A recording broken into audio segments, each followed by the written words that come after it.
Hello everyone, it's me Goose. How you doing? For another Q. I don't remember which Q this is, so I'm just gonna say Q12? 11? 12. I think it's 12. Alright. So, I don't really have much to talk about this week. It was Thanksgiving, and there's the whole net neutrality thing that somebody has been spamming over and over again. I think it's Matthew McLeod, whatever. You've been spamming that a lot. I don't really appreciate it, but I get what you're trying to do. I understand it, and I'll talk about it this time. But keep in mind, I will be very brief about it, just because I feel like everybody already knows about it. And if you're not aware, just check out the links down below. I'll put in some links of the FCC and different other websites that are discussing it, and probably maybe a Reddit.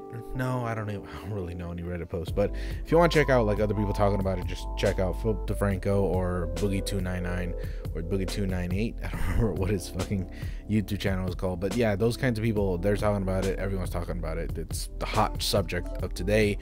But as of right now, I just want to give you a quick update on the whole viral snare thing. I'll be really brief about it, just because I think it's the funniest and stressful and shittiest thing I've ever had to do ever. And one of the representatives contacted me via DMs, and that was unprofessional in itself, but whatever. They contacted me via DMs, and long story short, we tried to have a civil discussion. Didn't really work out that way. He called me utter scum at the end, and then he decided not to give me the money back, even though I said I kind of want the money back, but whatever. He really hated me. He said that my video was not fair use, but hey, at least they're monetized now, so that was really nice of him. But hey, whatever. Anyways, I don't know. I don't even know if I want to talk about it anymore. It's such a stressful thing, and it's kind of annoying. Like, it actually felt like I was being bullied at that time. I don't want to be like the victim here, and I don't want to play the victim card, but it was like, this is really like some representative of some company. Really, like, this feels like high school drama. I fucking don't want to be a part of this shit. I offered to privatize the videos because I heard that he said a ton of you have been spamming reports on their channel. And I was like, well, I can just privatize them if you want. But he said, no, the damage is done. And I was like, well, all right, I won't do it then.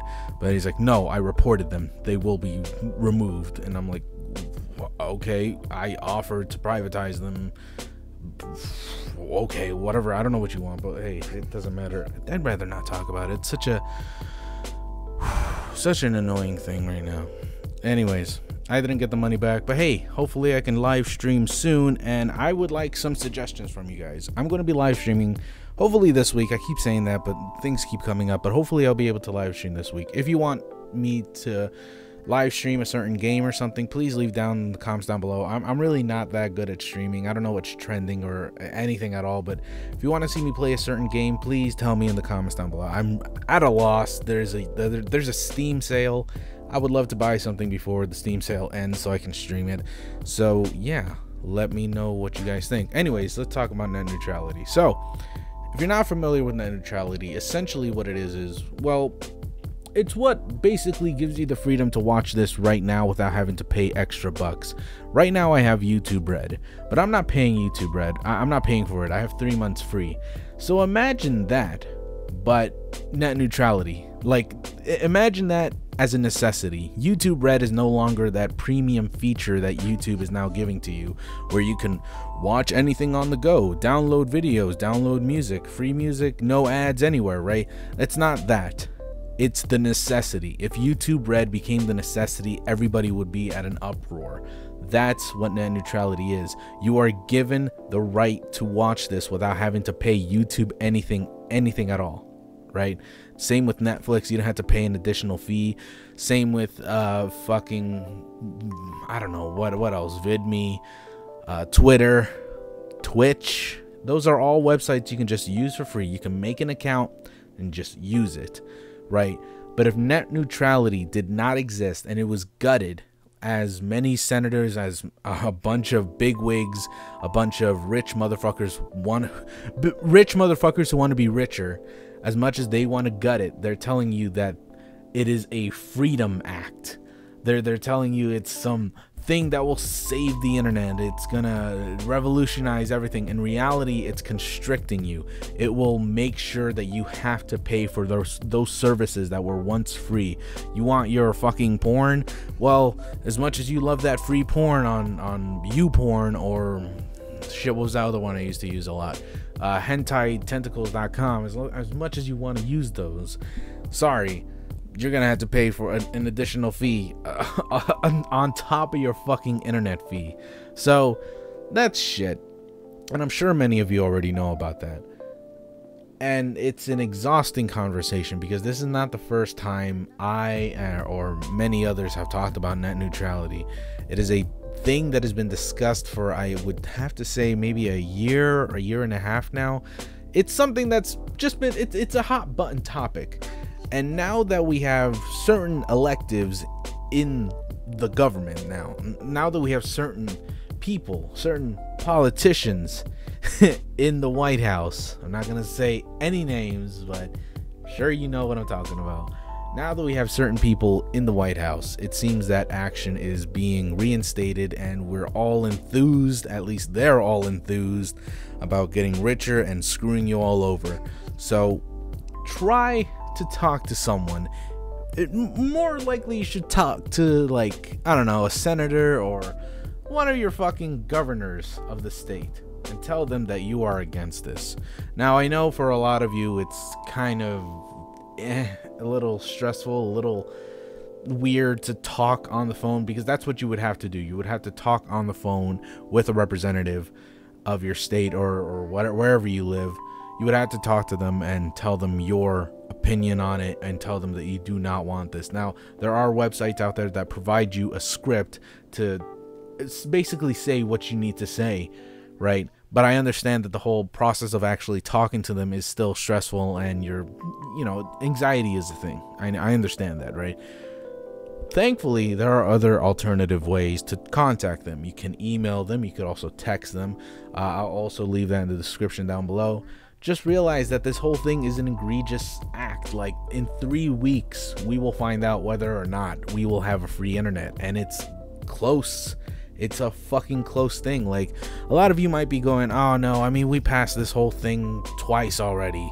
Net neutrality has been safe for the past 2 years now. I don't know, for however long the internet has been in danger, right? You know, this is not a new thing. We were lucky before. Now, however, with, a whole new set of heads in the White House, nowadays it might be a little bit more difficult to convince you. And there's been some scandals going on where fake US citizens that don't even exist are starting to praise net neutrality, when in reality it's just the FCC trying to fuck you over. And it's a scary thing. So make sure you contact someone, most likely, again, a representative, or like a politician, somebody that you feel has your back as a US citizen. Because guess what? Even if you're not living in the USA right now, you guys have to worry too. This net neutrality thing, if it gets gutted, boy howdy, it's not good for you. All right, it's not good for anyone, because I assure you that this will be a profitable thing, at least to the big companies like Comcast and Verizon and all those greedy motherfuckers. All right, it's going to be profitable, and other countries are going to look into it, and they're going to do it too. And plus, it's not just American internet. The internet is a thing that happens everywhere around the world. So if they slow down, everyone else around the world is going to slow down too, and the economy is going to be shit. Even though those big wigs are going to make a ton of money, everybody else is going to fucking lose money. It's going to be so terrible. So please make sure you're informed about this. And it's so crazy that they're calling it, what is it, the Freedom Act, the Restoration of Internet Freedom Act. That is so garbage, because the internet is free right now. Net neutrality is preventing big companies like Verizon and Comcast to make regulations on the internet. This is not a sort of restoration act of any sort. It is a constriction act. So y'all have to make sure to do your part and contact whoever you need to contact in order for this to fall through flat on its ass and never come back, because this shit is pretty spooky. Like, it's on the wire. It might happen. All right, y'all motherfuckers thought Trump wasn't gonna get elected. He got elected. He's the president now. It's almost been a year. This shit can happen, okay? At any rate, guys, I don't want to talk about this too long. It's a subject matter that has been talked about exhaustively by everyone. Philip DeFranco, Boogie 298, you know, I'm sure every other vlogger and YouTuber, H2H3 made a video or podcast about it. Everybody's talking about it, right? You can find information from whoever you want, like myself or any other YouTuber you want to talk about it. They've probably already talked about it. Everybody's talking about it. Make sure you're informed and make sure you know what you're doing. You don't want net neutrality to die. Trust me on this. Anyways, let's get off of this stressful news and talk about, I don't know, whatever you guys want to talk about. So let's get on to the Q.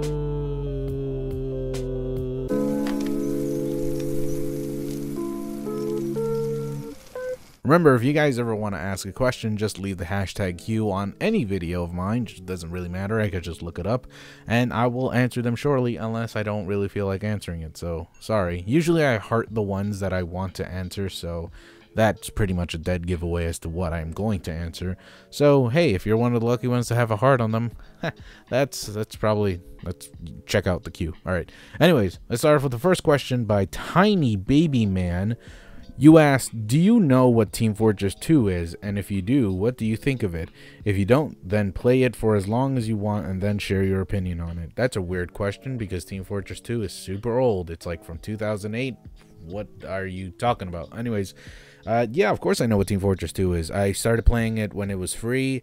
Played for about, I don't know, 200 hours, 300 hours, or maybe 80 hours. I don't fucking remember, but it was an insane amount of hours. More hours than I thought I would play on Team Fortress. I'll be honest, the only reason I started playing was because of the hats. I heard there was a huge economy for the hats, and there was. I made quite a bit of bank. If you know me, I love selling shit on the marketplace on Steam, and it's kind of unhealthy, but whatever.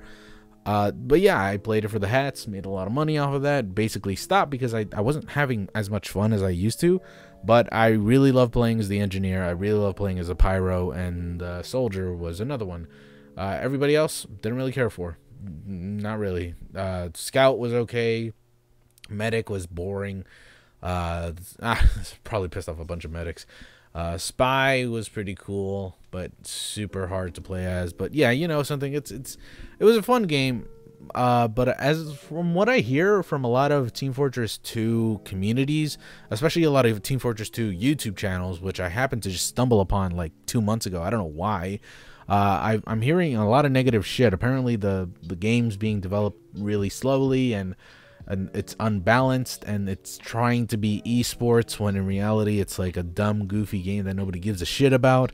The costumes are getting too wacky and shitty, and it's like kind of becoming a problem because aesthetically it looks confusing, because if you're on the red team and you're wearing a blue hat, it's like so confusing to the eyes. Yeah, a lot of negative shit's going on. I don't know how it's like now, because like I said, I stumbled upon those channels like a few months ago. That was the current status of the game. As of right now, I don't know if it's better or if it's worse. Y'all tell me. I don't really care much for Team Fortress 2. That's one of those games that I really feel like Valve needs to get off their ass and probably update, or at least make a sequel. Team Fortress 3, it's probably never going to happen because, I don't know, Team Fortress, or rather Valve, really just hates the number 3. And also, they just seem to really be in love with the whole updating video game stuff instead of actually making a sequel, which is why Half-Life 3 will never happen, because that's a sequel. They could just update Half-Life 2 Episode 2, but whatever, it doesn't matter. At any rate, that's basically my opinion on Team Fortress 2. It's okay. Nowadays, it doesn't seem as okay, and it's probably dying. But hey, thanks for the hats. That was really cool. The next question is by The Food Cannibal. You ask, ¿Puedes hablar español? ¿Cómo lo aprendiste? ¿Familia o escuela?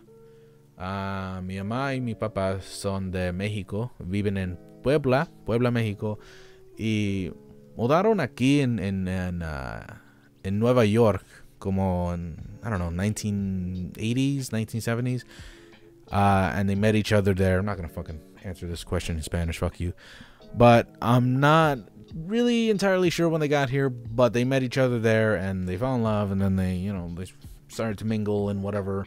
And they immigrated here around the 1980s because of the Reagan thing. Apparently Reagan came out with this act that made it way easier, if not just straight up immigrated a ton of immigrants that were living here, so long as they weren't criminals or, tax dodgers. Those immigrants got to stay here. They were basically legalized immediately. And yeah, and my brother and my sister, they were both born in Mexico also, and they were also legalized because of that thing. And my other sister, she and I were both born here in America, but we grew up learning Spanish via family. So my brother, sister, other sister, and my mom and dad all speak Spanish, and all my family, my entire family is full of Mexicans, so we all speak Spanish, except for my cousins. We all basically speak English, as unless they're their cousins from Mexico, in which they only speak Spanish. Go figure. So that's how I basically learned Spanish. I grew up with it. Apparently I spoke better Spanish when I was younger. As I grew older, my Spanish isn't terrible. It's not like people I know. It's not like other friends that I know that also grew up with their families learning Spanish. The difference is that my mom and dad speak exclusively Spanish in the household. So I spoke exclusively Spanish when I was at home.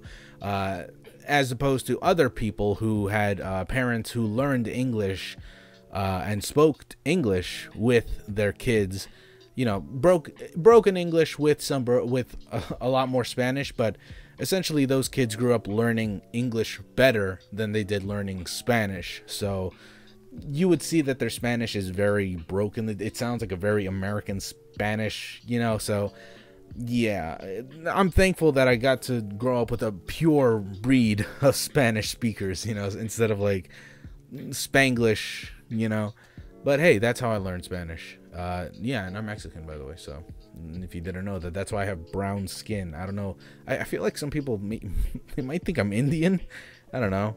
I don't fucking know. But whatever, thank you for the question. Carrie Skoll asked, what is your opinion on conspiracy theorists who have legitimate theories and do legitimate research? You mean scientists? Next question is by Kitsune Tamashi. What was the most influential movie or game from your childhood? I asked this because when I was a kid, I watched Caroline and I grew to adore stop motion animation. Now that I'm in art school, I'm practicing clay models and animation because I want to make stop motion animation, and it's all because of Coraline. That's lovely. I hope, seriously, good luck with that shit. I hope you become successful. And if you ever make a movie, hit me up with a ticket. I'm poor as fuck. But anyways, what influenced me super hard as a kid? Honestly, I got inspiration from everything, really. Anime, cartoons, video games, anything that I grew up with, I would always make my own fan fiction version of. It wasn't until I was like way older, like 9, 10, when I started to come up with my own inventions. I was really scared as a kid to make up my own stories, like with my own original characters, because I always felt like, oh, well, what if they're not cool like my heroes? But I tried to make some, and I was like, oh man, this is so fucking cool. And I just started making a ton of different stories. I started writing a lot more. I started making more comics, and I don't know why I never tried to practice art, but I felt like maybe it was too hard. I knew that there were more processes to making art than there was to writing. In writing, you just learn the words and the craft. You learn how to make sentences. You learn wordplay. You learn different other things, like you learn how to write as a master, right? As opposed to drawing, it's the same shit. You draw shapes, you draw colors, shading, color theory, all that shit, right? But the difference is, at least with writing, I can see results. With drawing, it takes a long time, but that should never discourage anyone when it comes to art. All you need to do is just not be lazy and just draw at least once a day, 10 minutes, for 10 minutes a day. That's all you need. And then you will improve naturally. And that's just something I never knew, honestly. When I was a little kid, I thought, oh man, this is going to take years. Fucking mozzarella motherfucker from Italy learned how to draw when he was a little kid because he was a prodigy. I'm not a prodigy. I'm like 12 years old. How come I can't draw yet? And this other person, they took 30 years to learn how to be a master. what people never seem to tell you, what they fail to tell you when it comes to art, is that they start off shit. Nobody starts off good, ever. Nobody. Just because this little kid sold his art piece for like $20 million and it's just like crayon splatters all over, doesn't mean he's actually a fucking master of drawing. There's different kinds of masters, different kinds of styles, different kinds of art. That's the thing that people, I feel like, should mention more. We learn from our baby steps. We start off small, then we, snowball to a better, more masterful craft. But I don't know, if I had learned that as a kid, that even Michelangelo was shit when he was younger, even Leonardo da Vinci wasn't a smart motherfucker when he was a kid. If I had learned that we all start somewhere and we all get better and better with age, there is no such thing as some sort of godlike peak, there's no such thing as that. You will always get better if you just keep trying, and even if you don't, you have your own style and it will improve with practice. That's what people need to mention more. Practice makes the person. Practice doesn't necessarily mean perfect, but practice makes who you are. And that's something I feel like we should share more. Anyways, going back to your original question, sorry I got so derailed there, but you asked what was the most inspirational thing for me, right? It was No More Heroes. No More Heroes is a video game for the Wii, and it changed literally my life, because that was the game that made me want to become a writer. And I know that's weird because it's a video game and it doesn't really correlate with, writing and such, but that was a game that showed me that you can actually make anything you want, and it can be good if you're fucking passionate enough, Like, there's a difference between being weird and being creative and doing something entertaining and something different. You got to keep in mind that when No More Heroes came out, there was a flood of just World War II games being pumped out by everyone. Nowadays it's like FPS games are super popular now, but back then, fucking World War II games were super popular back then, because that was the new platformers. When the next generation came out after Nintendo 64 and Sony PlayStation, we perfected, well, quote unquote, perfected first-person shooting. What really perfected it was Modern Warfare, either Modern Warfare or Modern Warfare 2, but before that, there was just so many World War II games. It kind of got exhausting. Like it was so shit. It was so shit, and I was just so bored of video games at the time. Like, I love video games. I love Mario Kart. This is why I was so attached to Nintendo at the time, because I just realized how much shit there was when it came to Xbox and PlayStation 2. It was just the same filler trash. Everybody was trying to be Call of Duty, and even now everybody's trying to be Call of Duty, but nowadays Call of Duty is trying to be more like Battlefield. It's so funny. But yeah, back to that. No More Heroes was this creative, juicy game that was just full of beautiful dialogue and interesting characters and awesome graphics, like graphics I've never seen before. Like, there was the cell shading, right? But like, there's this certain cell shadiness to it that it's just so lovely, and it's stylistic, and it's so beautiful and lovely and awesome. That's the game that inspired me. Even to this day, it inspires me. It is my Bible when it comes to storytelling. I love that game. I love Suda51. I'm fucking pumped for the new No More Heroes game. I can't even believe that it came out 10 years ago. When I saw that it was like the 10th anniversary, I was like, what the fuck? 10 years ago? That's when I was inspired? God damn. Holy shit, that's awesome. But anyways, thank you so much for your question. Really, seriously, good luck with your Coraline thing, or your clay animation thing. I am absolutely 100% supporting you spiritually, monetarily, maybe someday, but, good luck with everything. Anyways, thanks for the question. Andres Guerra asked, do you have any other stories involving Skylar Smith? Yes. He took a shit once, and it was stupid. I'm not going to mention it now. But one time he took a shit because he really thought he was a fucking wolf, and he needed to take... He took a shit, like, I'm not talking about in the bathroom. Or, was that him? No, but, like, he took a shit on the lawn. And everyone knew it was him. But the teachers were all like, oh, I gotta fucking... No, I gotta stop myself. I'll talk about this later. Skylar is a fucking magical piece of wondercraft. I don't know what the fuck I can describe him as, but he's something else. Okay, but yes, there's definitely a lot of stories involving him, but I can't mention them now. But hopefully, maybe, I don't know about this week, but hopefully someday I can mention another story. I know, it's fucking weird because the Skylar story that I had originally had about 20,000 views, maybe. But now it's skyrocketed to 200,000 views. Who the fuck is sharing this? Like, is like there some Tumblr post on this? Is there some DeviantArt post? Like, I'm wondering alongside with my girlfriend, like, where the fuck are these views coming from? Because every day we check in on that video, it has like 20,000 more views, and I still get tons of comments on that fucking video. I don't know where they're coming from, y'all. Like, I know where it's coming from. It's coming from the furry community and the otherkin community, because I see a lot of people, like, the main thing people are telling me is he's not otherkin, or you should learn to respect him. It's like, well, I do respect him. I never made fun of the kid. I thought it was fascinating, so I stayed close to him. I never like made fun of him. I never like poked fun of him. I would never do that. He was a fun kid to be with. It was just, he was weird. But I never, said he was a fucking weirdo. I never called him like a gay homo in front of his face.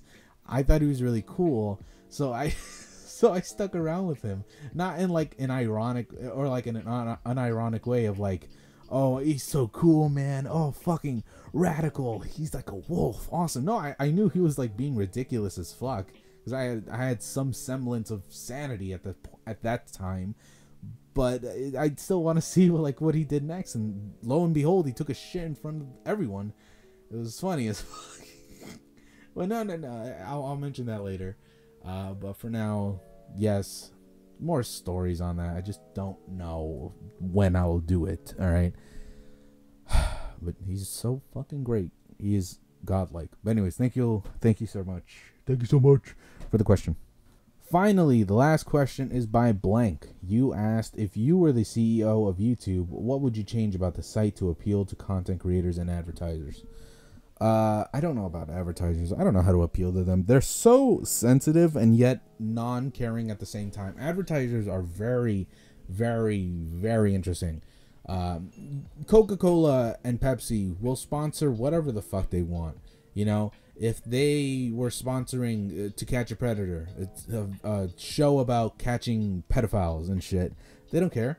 They don't care. If they had to commercialize tragic events happening in Mexico, or because of the earthquake, or in Colorado because of the fires, or in New York, whatever, if they have to cover tragedies, they'll fucking advertise whatever the fuck they want. They don't care. They really don't care. Y'all think that they're sensitive. They're not. It's just that when they're called out on it, that's when things start to really get grim. All right. And they're like, oh, our brand. Oh, no. We're pulling out because we so care about this. But, hey, Las Vegas shooter, that's a lot of money right there. So they advertise the shit out of that event. And of course, it's not going to be like, CBS sponsored by Pepsi. Pepsi's the #1 drink for not assassins in Las Vegas. They're not going to do that shit, but they are going to start branding more because it's a national event that everyone has their eyes on. So, hey, you're thinking about the Las Vegas shooter. You're wondering if your loved ones are okay. But, hey, while you're at it, that's kind of a thirsty thing. Drink a bit of Pepsi. Why not some fucking McDonald's? You're hungry, aren't you? Worrying is a hungry thing. I don't know what the fuck I'm saying, but you know what I'm saying. It's basically advertisers don't give a shit about anything, right? Until they're called out on it. So I don't know. This whole adpocalypse thing is crazy. But if I were the CEO, I would implement some changes in terms of the site itself and how to favor not only the advertisers, but hopefully YouTubers as well. I've always wanted there to be some sort of implementation. I wanted there to be stronger rules on copyright claims and copyright strikes. I've always hated that you can't get in contact with someone unless you make a fuss about it, honestly. Like, nobody cared about my situation when it came to the viral snare thing until I made fucking noise. And when I made noise, Viral Snare contacted me, albeit in the rudest fucking way possible, and it didn't result in anything good, like in between two parties, but whatever. But once you start making noise, people fucking take notice, and that's shit. That shouldn't be that way. You should have some sort of representative coming to you when you need them. So I've always wanted there to be some sort of system where right now the whole demonetization thing is it's happening everywhere, right? You're blacklisted. You're basically that means you the moment you upload something, it will be demonetized for no reason at all. My videos have been demonetized every single time I've uploaded for no good reason whatsoever. It's because I have demonetizations on other videos that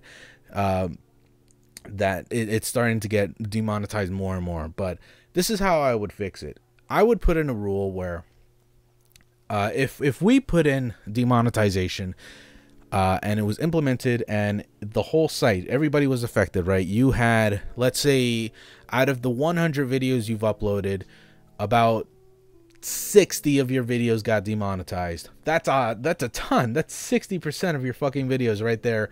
Just cut off. All your money, all that shit you made, cut off. Why? Well, if you were to get them reviewed and they're all cleared, that won't happen to you again, and you won't get demonetized. You won't get that yellow sign again.